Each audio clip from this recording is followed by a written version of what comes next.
बाटोको बिचमा बसेर हामी मेकअप गरेर छौँ। यसले गरेर मैले गाली खाएको हो। आज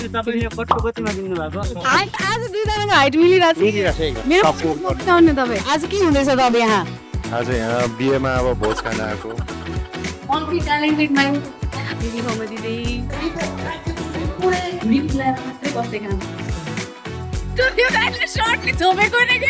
घरमा आज फर्केर आउँदिन भनेर भने जस्तो हो।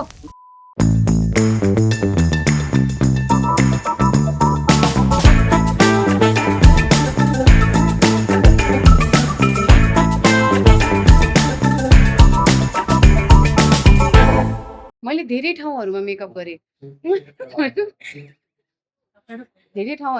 गरेँ तर यसरी चाहिँ मेकअप गर्ने एक्सपिरियन्स चाहिँ मैले फर्स्ट टाइम लिइरहेको छु। साथीहरू बाटोको बिचमा बसेर हामी मेकअप गरेर छौँ। मेकअप रुमबाट निकाला भयो हाम्रो चाहिँ, किन भन्दाखेरि हाम्रो जजेसहरूले त्यहाँ लुगा चेन्ज गर्दै हुनुहुन्छ। सो त्यही कारणले गर्दाखेरि चाहिँ अब पोका पन्तहरू बोकेर हामी यहाँ बाहिरतिर लागिरहेका छौँ। अस्तिसम्म चाहिँ म एकजना मात्रै केटी थिएँ जस्तो लागेको थियो। आज देख्न सक्नुहुनेछ हामी केटी ग्याङहरू छौँ यहाँ। सो ज्युस मैले चाहिँ लभ फेस ब्युटीको ब्लस युज गरिरहेको छु अनि कन्ट्रोल पनि युज गरिरहेको छु।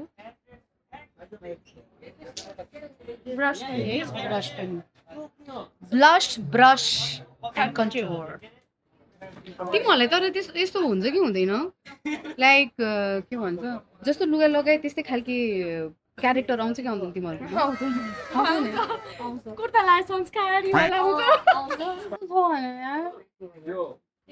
रुमबाट पनि निकालिदिन्छ मेकअप गर्दा मेकअप आर्टिस्टलाई पनि बोलाइदिन्छ। यस्तो पनि हुन्छ साथीहरू। होइन अरूहरू ए पर्खिन अरूहरूको केरी सोमा होस्टहरूलाई कति धेरै मान्यता दिन्छन्। यहाँ त यार होस्ट रेडी होस् कि नहोस् बाले भएन जस्तो फिल गराउँछ। कसैले पनि मलाई केटी जस्तो फिलै गराउँदैन। अब चाहिँ लगाउँदैछु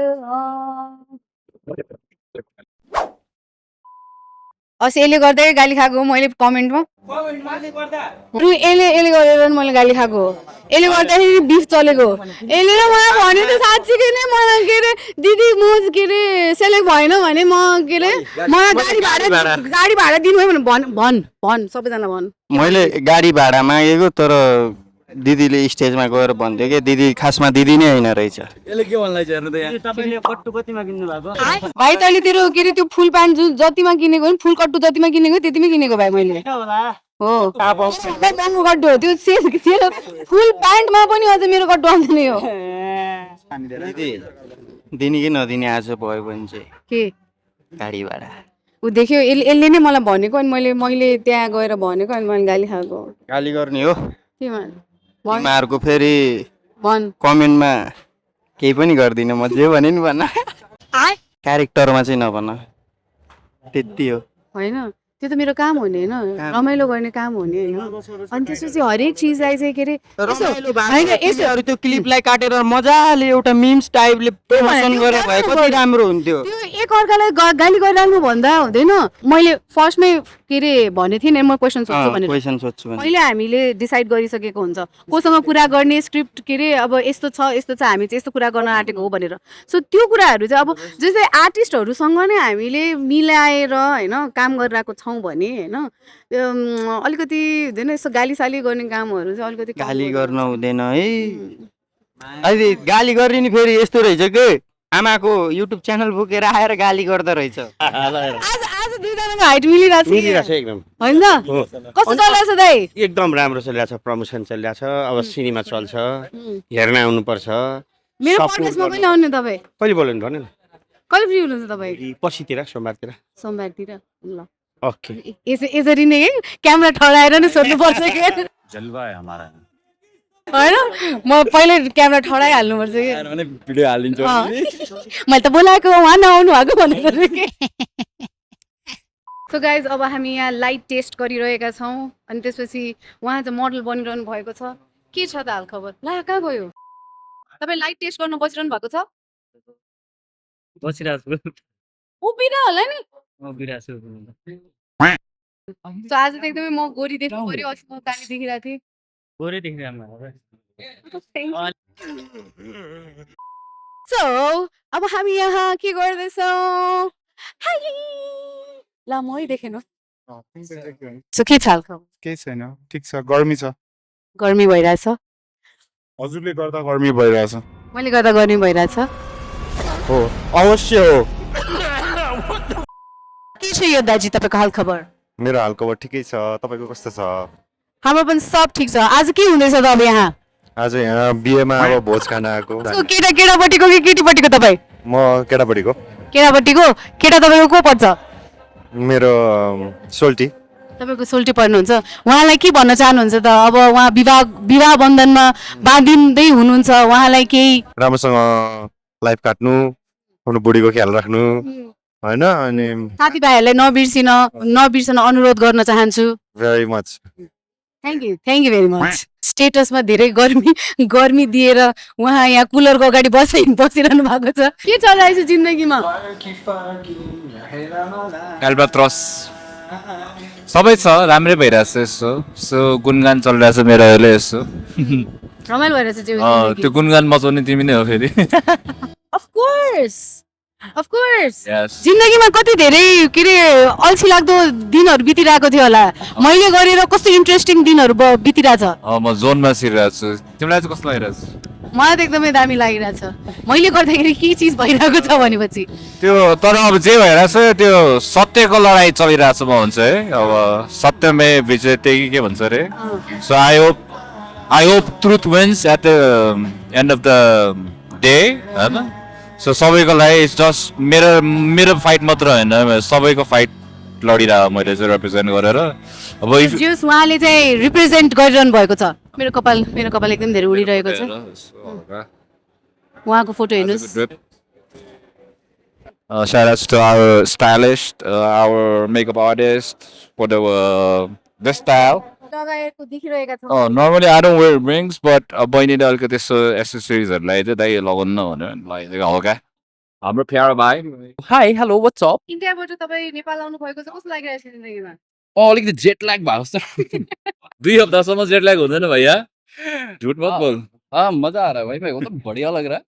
कन्टेस्टेन्ट्सहरूको बारेमा कन्टेस्टेन्टहरू दामी छ हैन? Competition getting better and better हैन? मजाकोहरू फिल्टर आउट हुँदै जाँदैछ। And yeah I am really excited आज केटाहरूले के गर्छ भनेर। Yeah thank you. यिनीहरूले यार मलाई कन्टेन्ट पनि खिच्न दिँदैन यार। आफ्नो कन्टेन्ट पनि राम्रो गर्दैन, मेरो कन्टेन्टमा पनि आँखा लगाउँछ यो। ल आएँ म, अब के गर्ने? अब स्टार्ट गर्ने। अघि त्यहाँ बसिन्जेलसम्म मैले भनिन्जेलसम्म होइन, त्यहाँ हुँदैन मेरो कन्टेन्टमा आँखा लगाएर केही छैन त्यसलाई। होइन, अब यहाँ ढिला पनि भयो, स्टार्ट गर्नु पर्यो। तपाईँको कन्टेन्ट भनेको त ठिक छ, तर नेपको श्रीपेज भने थाहा छ कि नै? एभ्री ट्युजडे एन्ड वेडनेसडे 8 देखि 9 AP1 SD television as well as OSR reality. So AP1 SD मा चाहिँ 1 घन्टाको मात्र आउँछ, तर OSR रियालिटीमा चाहिँ जति हाम्रो फुल लेन्थ हुन्छ त्यति नै आउँछ होइन?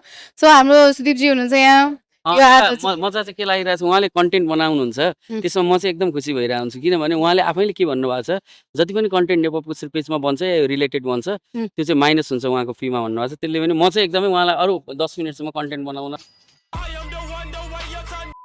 यो कुराहरू चाहिँ उहाँलाई एकदमै के अरे भ्रममा कुन चाहिँ सपनामा देख्नु भएको थियो उहाँले? बोलिदिनु त दिदी 1-2 लाइन मेरो प्यारो दिदी। यहाँ अब आफ्नो भ्लग चलिरहेको छ जिन्दगीमा। मोनिटाइज आज कस्तो हुन्छ त? ल आज कस्तो हुन्छ? तिमीलाई के लाग्छ आज कस्तो हुन्छ? मलाई त आज धमाका हुन्छ जस्तो लागिरहेको। मलाई पनि त्यस्तै लागिरहेछ। हाम्रो आज चाहिँ एकदमै एक्टहरू हुन लागेको छ होइन? नट जस्ट ऱ्यापको मात्र पर्फर्मेन्स होइन कि एक्टहरू पनि ल्याउँदै हुनुहुन्छ क्या तपाईँ हाम्रो आर्टिस्टहरूले। सो यहाँ हाम्रो कन्टेस्टेन्ट्सहरू हुनुहुन्छ, टक्क लगाएर यसरी हेरौँ उहाँहरूको अनुहार। टप 20 मा चाहिँ उहाँहरू डिरेक्ट सेलेक्ट भएर चाहिँ आज पर्फर्मेन्स दिँदै हुनुहुन्छ। ए चाहिँ आज पनि कपाल छोपेर आयो क्या, कस्तो रहेछ यार। ए कहिलेकाहीँ मात्रै हेर्न पाउँछ अरे साथीहरू उसको कपाल चाहिँ। अच्छा ठीक है साथीहरू, म यहाँ होस्टिङ मात्र होइन, यहाँ पोछा पनि लगाउनु परिरहेको छ। यसको एक्स्ट्रा पैसा पनि दिदी खाउमा दिँदै दिदी होमा दिदी झाडु साडु के लगाउनु छ भने प्लिज मलाई सम्पर्क गर्न कहिलेबाट सुरु गर्नु भयो यसमा केटी मान्छेहरूले सुरु गर्नै पर्दैन सब थाहा हुन्छ केटी मान्छेहरूलाई यस्तो कामहरू केटा मान्छेहरूले सुरु गर्नुपर्ने हो खास गरी यहाँ हेर्नु साथीहरू मेरो डिरेक्सनमा यहाँ धेरै चिजहरू भइरहेछ भाइलाई म यहाँ पोथा लगाउन सिकाइरहेको छु राम्रोसँग अब यो यसरी यहाँको यो चिज चाहिँ सबै यस्तो गरेर सफा गर्दै तल लिएर जाँदा बाहिर लिएर जाँदा उयो हो गुड देखिस् जिन्दगीमा तैँले के त सिकिस् नि भाइ होइन दिदी हिटर हो हिटर हो भाइ हो हिटरै हो दिदी गर्मीमा हिटर बाल्दै हुनुहुन्छ तापक्रम बढ्यो जला सला फुट्यो दिदी होमा दिदी दिदी होमा दिदी नाम मेरो सुजिता श्रेष्ठ काममा लागेको छु सधैँ नै व्यस्त माथि गिर्जाको भएछ सेतो सेतो के छ भन चिम्से मानस हाल खबर के छ सुनिरहेको छु म के अरे तिम्रो मङ्सिरमा बेछ दिदी होमा दिदी ताल परेर ऱ्याप लेख्छ टिक टिके फोन आइसक्रिमको फोन ब्याटल खाने भए यता Stop it. Get some help. Top एङ्गलबाट त दिदी होइन बहिनी पो देखिनु हुँदो रहेछ तर राइट एङ्गल राख्छ तिमीहरूलाई म कामबाट निकाल्छु अब यहाँ हामी टाइम पास गरिरहेको छौँ साथीहरू अब स्टेज त हामीले सफा गरिसकेका छौँ किनभने त्यो आदर्श हुने छ एउटा त्यसले हामीलाई प्रडक्सन दिएको नै छैन त्यसपछि जे गर्नु छ आफैले निकाल्ने हो भन्नु भनिरहेको छ आफू चाहिँ बुढो बुलाएर बसिरहेको छ सुदीप दाइले सर्टले छोपेको नि के सुदीप दाइ त मलाई भनेको के राखिदिइसक्यो उसको नामको कम्प्लेन किन राखिदिइसक्यो अरे होइन उजुरी राखिदिइसक्यो अरे कसले सुन्छ उसको कम्प्लेन बाल हामीलाई यहाँ पार्लियामेन्टमा त कसैको कम्प्लेन सुनेको छ कसको कम्प्लेन सुन्छ यहाँ कहिलेकाहीँ फ्लोमा मैले फेरि एकदमै बेसी जोक हानिदिन्छु होइन फेरि मैले गाली खाइरहन्छ हुन्छ कि तर पनि म ठिकै छ अबदेखि म धेरै बोल्दिनँ भनेर सोध्छु होइन फेरि नेक्स्ट टाइम सेम चिज हुन्छ दिदी आज हिल्लाउनु भएन Control. घरमा आज फर्केर आउँदिनँ भनेर भने जस्तो हो मेरो